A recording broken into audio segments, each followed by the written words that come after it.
Well, I just finished watching Washington Gun Project's video talking about pressing the front of the slide and the SIG goes off. So yes, that is true. I'll pull this back a little bit.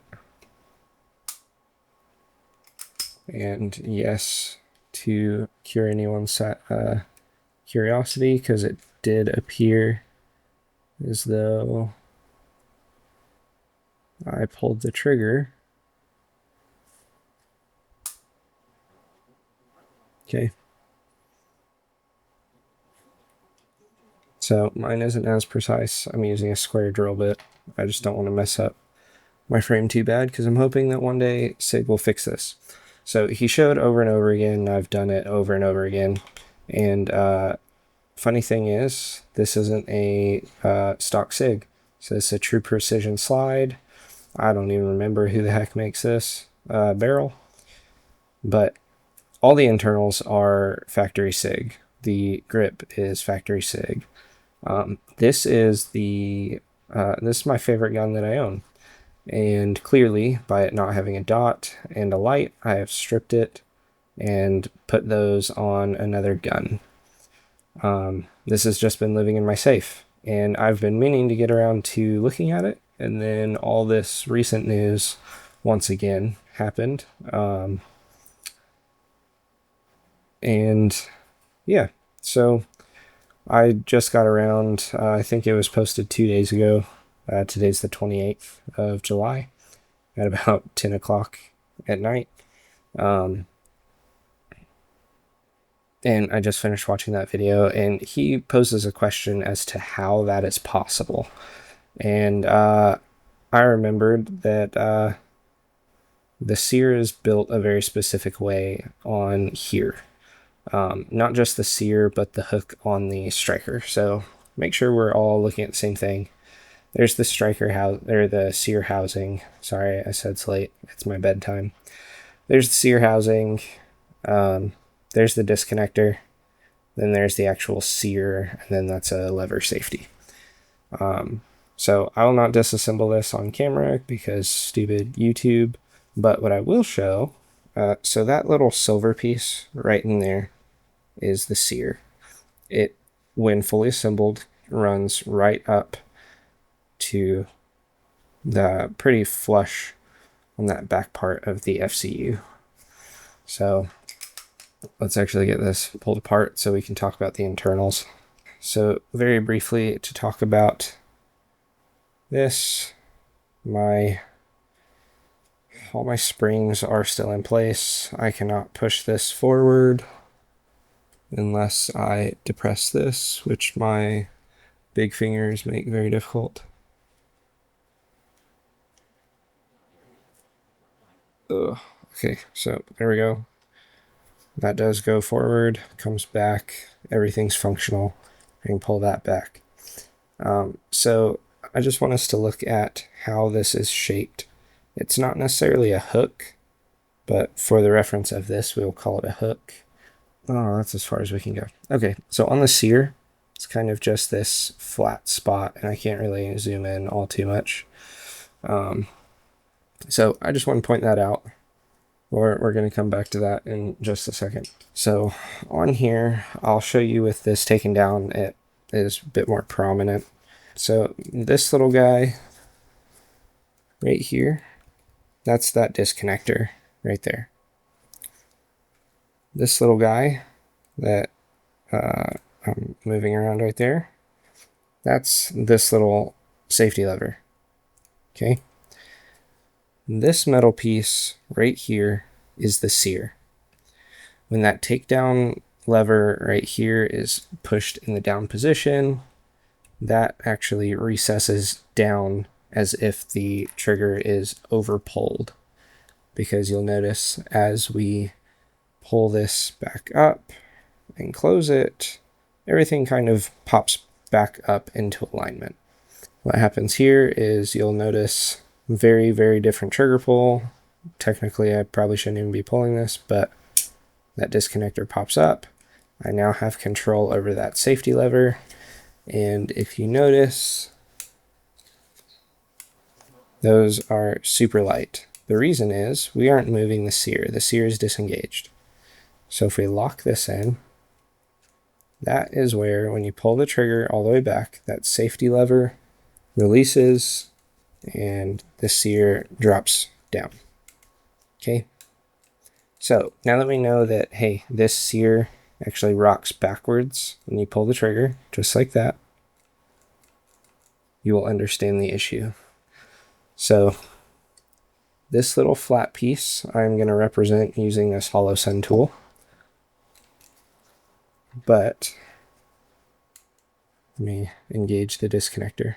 So that little flat piece will be this little flathead on the hollow send tool. That is going to come in, and that sits right back here. Right? It sits on that sear, and it sits just like this in battery. When you begin to pull that trigger back and that sear starts to drop, that lowers to a certain point where the trigger is fully disengaged, and that that hook pops forward just like that, driving all the way down. So what happens is, he says, when you engage the trigger just a bit and then you hit the front of the slide, it makes everything go off. And yes, it does actually drop the striker. That is because you are literally lifting that slide up. At a certain point, this can no longer catch it, and you lift it up and it disengages and slides forward just like that.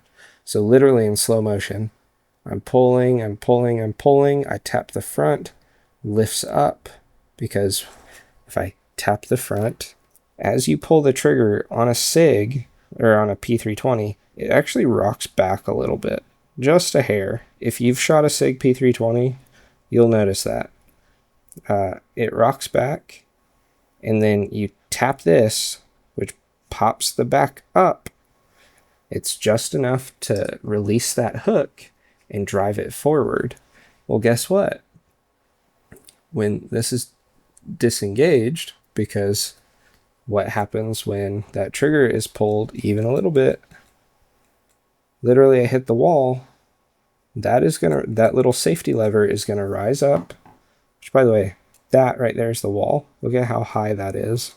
I'm not actually starting to engage this here. That's the wall. So that safety lever rises up, hits this, that disengages everything. Okay? That now allows for this to drive forward even a little bit. Literally just a hair of this going down, and I can push this forward, meaning it can be fully released from back here to drive forward and hit down on that primer. All right, so with all of that being said, this is actually my favorite gun, favorite pistol I've ever shot. If you look at this, this is very clearly a weapon that quite a bit of money has been spent on, if you understand how any of this works. The cheapest thing on here is probably the barrel, because it was the cheapest aftermarket threaded barrel I could get at the time. This gun has also been through quite a few iterations on the same FCU, and I've probably put tens of thousands of rounds through this FCU. That does not mean everything on here has, other than the slide. But it was all cleaned and polished, minus the skin that I can't get out of the stippling right here. And it was thrown in the safe. I hate that. I love this gun. I really do love this gun. This is the tungsten infused grip, true precision slide. I forget the name of this barrel off the top of my head. And then it's all SIG internals. I actually really like it. I really desperately hope that one day this gets resolved, and this is, I can't even say once again, that this is a fixed product and people can continue to use it. And I hope that SIG doesn't just silently shelve this. I hope they actually take the time to redesign those two parts. That is it. Actually, no. Literally, once I said that, I think they would probably have to redesign the function of this safety. And let's see if I can even pull up the part in the upper. I don't think they show it on here. They don't.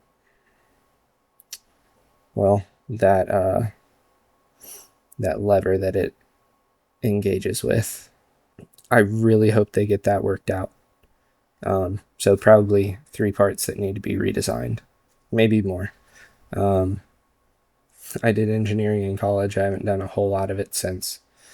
But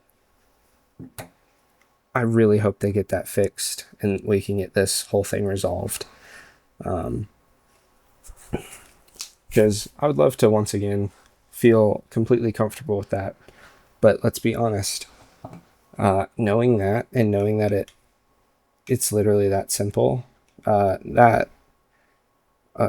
could happen anytime. I mean, heck, most guys that are running around that this issue has happened with is in a type of holster like this, and there's probably a light on it.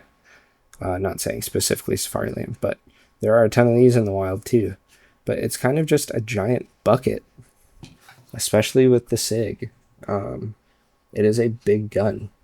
This is not the SIG one, or I'd put it in there. So stuff can get in here. Stuff can get caught in, and it kind of just holds the slide, and you have all this room back here. If you have not set the tensioner right, just room for this to run around in. And the tensioner on mine is loose. This was not a planned video. I kind of just did it, or else I would have I'd have all the holsters and blah, blah, blah, and my desk wouldn't be such a mess, and I probably wouldn't have a computer right in front of me. But, I mean, this slide being locked into place and this rocking around, and, I mean, there's give to it, and that has never really bothered me. Like I said, it's my favorite gun. It's very reliable, unless it's trying to shoot you. So honestly, my prayers are with everyone who has to carry one of these for work. My prayers are with the people who have been affected by this going off.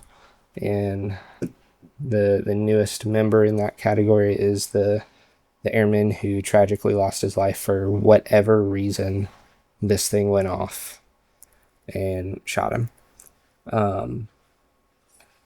Now, when it comes to SIG in general, I don't know how, and again, this is coming from a guy who actually really loves SIG. I own this SIG, I own a SIG Cross, I own 2 365s. FCUs. I own a ton of different accessories for the 320 and the 365s. I really want to get the P211 when it comes out, but this sort of thing needs to be fixed. And SIG, you have some work to do to gain back people's trust. Yeah, there might be a bunch of legal and whatever going on. I don't know what that is, but my recommendation is you fix that. You admit that there was a design flaw there. It'll probably cost you some money in lawsuits, but there are agencies and there are people who actually have to carry these chambered in a holster running around on their hip. They're getting in fights. They're rolling around on the ground. They're chasing people. These things are getting banged around constantly. And people have to rely on those, right? So no, I didn't put a case in here and show it firing. Here's the deal with that. With the design flaw in that, I don't need to show you that because it's going to go off. Again, this is coming from a guy who loves this pistol. This is my favorite pistol I've ever owned so far. But that flaw, which is what it is, 100% will set off any case that is in that chamber. If there's something there, it's hitting it. So, engineer people, please look into it, design it. Heck, maybe if I can think of something, I'll mess around in CAD. I'll brush off the cobwebs and try and think of something. But I doubt I can. I don't have time for that, actually. Scratch that. But Sig, I know you can do better. Genuinely. I'm just asking that you fix it. Get it solved. Fix it in a way that actually functionally works. And let's get this thing reliable and trustworthy. And guess what? People will probably forget it in a couple years anyways. Or it'll just turn into a meme and a joke and haha, and hey, you remember that time when those things just shot people? But seriously, Sig, I hope you work on that, get something going with it, and redesign a couple of the internal parts to fit in the same footprint. And it's just a quick fix. Pop a couple pins out, swap the striker, and you're done. Yeah, anyways, let me just throw this video in the pile of 5 million videos that other people are making about the P320. Anyways, good night. I'm going to bed.